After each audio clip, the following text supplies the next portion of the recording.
Olá, tudo bem? Espero que todos estejam bem. Vamos para mais um dia de palavra com Deus aqui para o nosso coração? Vamos lá? Abre a tua Bíblia em Jonas, capítulo 4, a partir do versículo 8, que fala assim: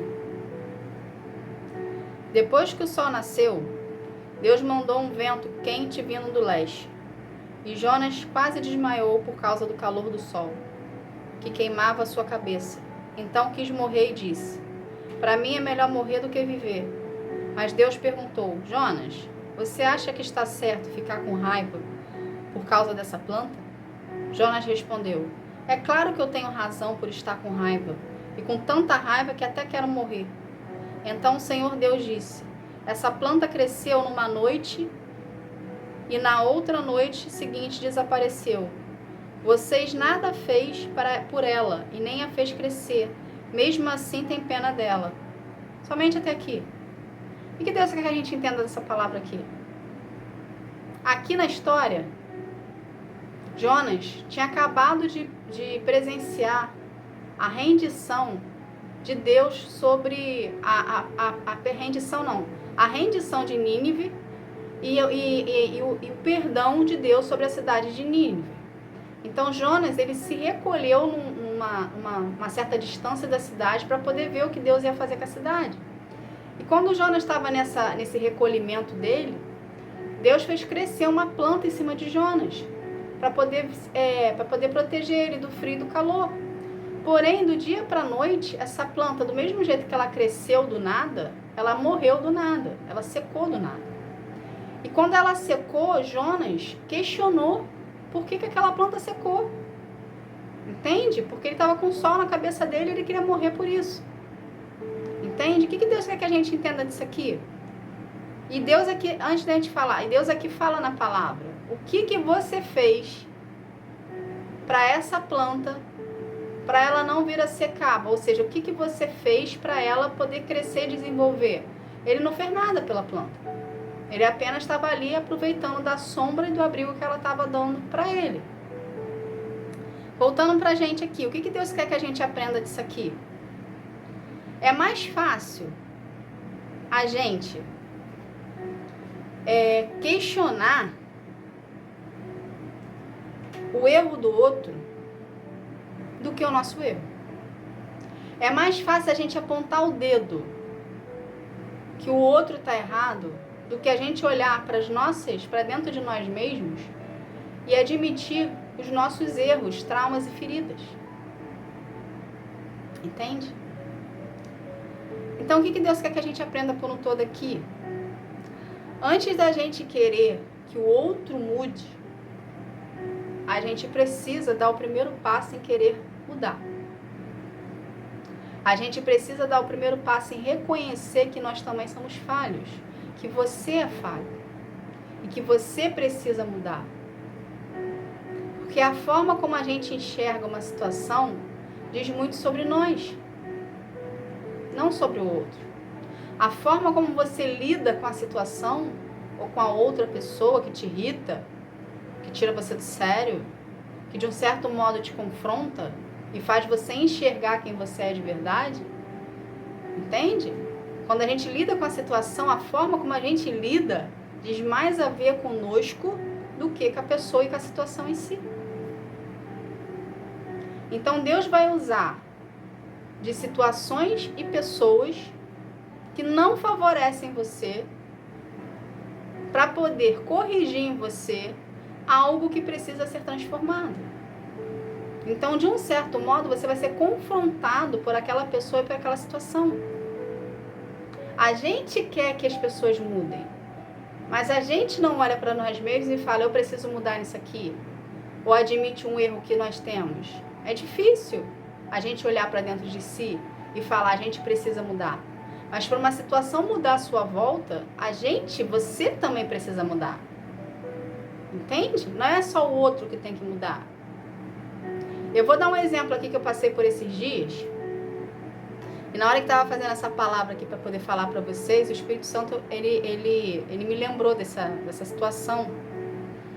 E de um certo modo ele falou assim, dê você como exemplo. Para as pessoas poderem entender o que eu quero te falar. Eu falei, então vou me dar como exemplo. Eu passei por uma situação esses dias quando a pessoa errou comigo, e eu me decepcionei com ela, entende? Eu me desapontei com ela. Só que essa pessoa também erraram com ela. O que aconteceu? Ela passou por uma situação que a pessoa que falou, levou para ela um certo assunto, essa pessoa falou de mim, como se eu tivesse errado, ok? Dizendo para a pessoa que eu estava no erro e que essa pessoa não deveria fazer parte da minha vida. Vamos botar dessa forma aqui para a gente generalizar. Então essa pessoa cometeu um erro, entende? Cometeu lá um erro dela. O que eu estou falando aqui não justifica o erro que ela cometeu, porque a pessoa tinha o livre-arbítrio de querer cometer ou não, entende? Então, o que Deus quis me ensinar nessa situação? A situação apareceu dessa forma, a pessoa foi lá e errou, então de um certo modo me decepcionou. E eu me afastei. Porém, aconteceu uma situação comigo por esses dias agora, que eu estava tendo a mesma reação que a outra pessoa teve perante a uma situação que me foi apresentada. Aí o Espírito Santo me confrontou.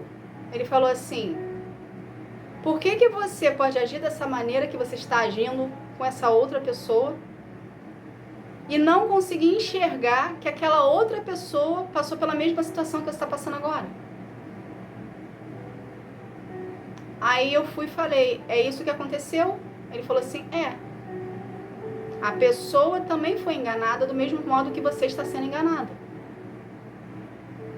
Entende? Então ele falou para mim: não sinta raiva da outra pessoa. Não tenha rancor da outra pessoa. Ele está falando: eu não estou justificando o erro que ela fez. Isso é eu com Deus, ok, gente? Deus falando para mim: eu não estou justificando o erro que ela fez. Mas eu estou querendo te mostrar que da mesma probabilidade que ela teve, a mesma situação que ela passou, você está passando agora. A diferença é que você não deu continuidade, mas ela deu. Entende? Então, que Deus que me mostrou com aquela situação ali, que o outro também é falho. Da mesma forma que eu falhei e eu reconheci o meu erro e fui pedir perdão para a pessoa a qual eu estava julgando sem dar a chance dela se defender, entende? Porque no calor da emoção a gente faz isso. Por mais intimidade que você tenha com Deus, por mais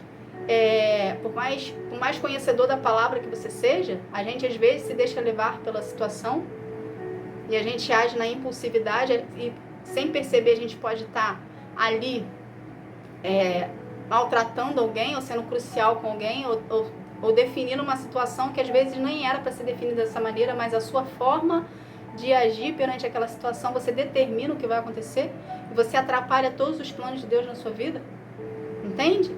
Então, eu estou trazendo esse exemplo para você ver que todo ser humano é falho. Eu não estou justificando meu erro. Quando eu percebi o que eu estava fazendo, eu também percebi o erro do outro.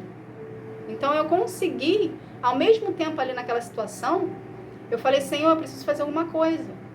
Então, eu me redimi com a pessoa, a qual eu já tinha tido uma iniciativa ali de uma impulsividade, entende? De tratar a pessoa não tão bem assim. E, ao mesmo tempo, eu tive um reconhecimento do erro do outro. Ou seja, Deus me colocou numa situação que eu tinha que pedir perdão pelo erro que eu cometi. E, ao mesmo tempo, eu tinha que liberar perdão pela pessoa que cometeu o erro comigo. Entende? Então, Deus usou aquela situação que era desfavorável aos meus olhos para eu passar pela mesma situação que o outro passou, para conseguir entender e liberar perdão para ele. Vocês conseguem entender como Deus trabalha? A gente precisa entender que Deus, ele precisa estar ativo na nossa vida. Entende? Uma vez que você traz a existência de Deus na sua vida, ele permite você passar por situações e você consegue enxergar naquela situação o que precisa ser transformado em você. Então, para a gente querer a mudança do outro, a gente precisa mudar. A gente precisa reconhecer que também somos falhos. A gente não é super-herói, a gente não é uma pessoa santa. Temos pecados, somos errados, somos falhos. E uma vez que você consegue entender que você tem essa fragilidade em você, você começa a enxergar as coisas com os olhos diferentes. A própria palavra fala: se os nossos olhos forem bons, tudo nos será bom. Mas se os nossos olhos forem maus, tudo nos será mal. Deus não quer que você se torne uma pessoa amargurada, que só vê defeito no outro. Você também tem defeito. Você também tá propício a errar. Então comece a ter mais compaixão pelas pessoas à sua volta, para isso refletir em você, porque a gente dá para o outro o que a gente tem dentro de nós. Então, se você começar a se confrontar e a se permitir ser transformado por Deus, e Deus usar as situações para confrontar você, para gerar em você uma compaixão, uma empatia, essa empatia, essa compaixão, ela vai voltar para dentro de você. E você vai, na próxima vez, você vai pensar 2 vezes se você vai agir da mesma maneira ou não, como eu passei. Se eu tiver que passar por uma situação de novo, que eu me coloque nessa situação de novo, eu vou pisar no freio e falar: não, já passei por isso aqui. Então, da mesma forma que a pessoa ali errou, da mesma forma que eu posso errar, a pessoa também pode errar. Então, eu preciso me policiar. Ao invés de eu acusar a pessoa, eu vou orar pela pessoa. Porque a gente precisa orar pelas pessoas que nos ferem. Porque quando a gente ora pela pessoa que nos fere, Deus cura a gente. Deus trata com a outra vida, Deus transforma a outra vida e ao mesmo tempo Ele cura a gente. Então precisamos orar por quem nos feriu. É necessário a gente liberar perdão. O perdão, gente, não liberta o outro da culpa dele, não. O perdão liberta a gente. Liberta você. Porque quando você libera o perdão, você está quebrando uma corrente, um elo que existe entre você e a pessoa. Às vezes a pessoa nem sabe que você tem raiva dela, que você está magoado por ela, que você está decepcionado com ela. Mas você está presa a ela por falta do perdão que você não está liberando. Entende? E Deus só consegue trabalhar na nossa vida mediante o perdão que a gente libera. Se a gente não liberar perdão, a gente não é transformado. Vou te dar um outro exemplo aqui. Eu tive um crescimento dificultoso com a minha mãe. Minha mãe é uma mãe narcisista, então eu tive um crescimento dificultoso com ela. E eu lembro que eu guardava muita mágoa dela, devido a tudo que eu passei com ela, no meu crescimento e desenvolvimento como ser humano. Deus virou para mim em um certo momento da minha vida e falou assim: filha, se você não liberar perdão para sua mãe, eu não consigo trabalhar em você. Isso foi logo no início do meu processo. Aí eu falei assim: mas como que eu vou liberar perdão para uma pessoa que nunca me amou? Que nunca gostou de mim, que o papel dela era me amar e não me amava? Como é que eu vou liberar perdão para uma pessoa dessa? Eu falando dessa forma da minha mãe. Aí Deus falou assim: para eu poder trabalhar na sua vida e transformar você, é preciso você liberar perdão.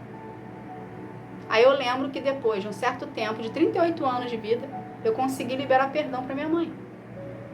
Eu falei assim: então, se você quer que eu libere perdão para o Senhor trabalhar na minha vida, eu preciso da sua ajuda. Como sozinha eu não consigo fazer. Aí ele foi, trabalhou em mim e eu consegui liberar perdão para ela. Hoje eu consigo conviver com ela de uma forma tranquila. Apesar da gente estar distante uma da outra, porque eu estou no interior do Rio e ela está na capital. Entende? A gente não tem mais o vínculo que tinha antes. Porque é uma coisa que é preciso saber aqui. Você perdoar uma pessoa, você não necessariamente precisa conviver com a pessoa. Você precisa perdoar, é poder libertar você da pessoa. Entende? Então, libere perdão para quem te feriu. Ore por quem te feriu. Para Deus tratar você e o seu coração, para você poder viver os planos dele. Entende? Tá bom? Essa foi a palavra de hoje. Que Deus abençoe a sua vida. Fique na paz. Tchau, tchau.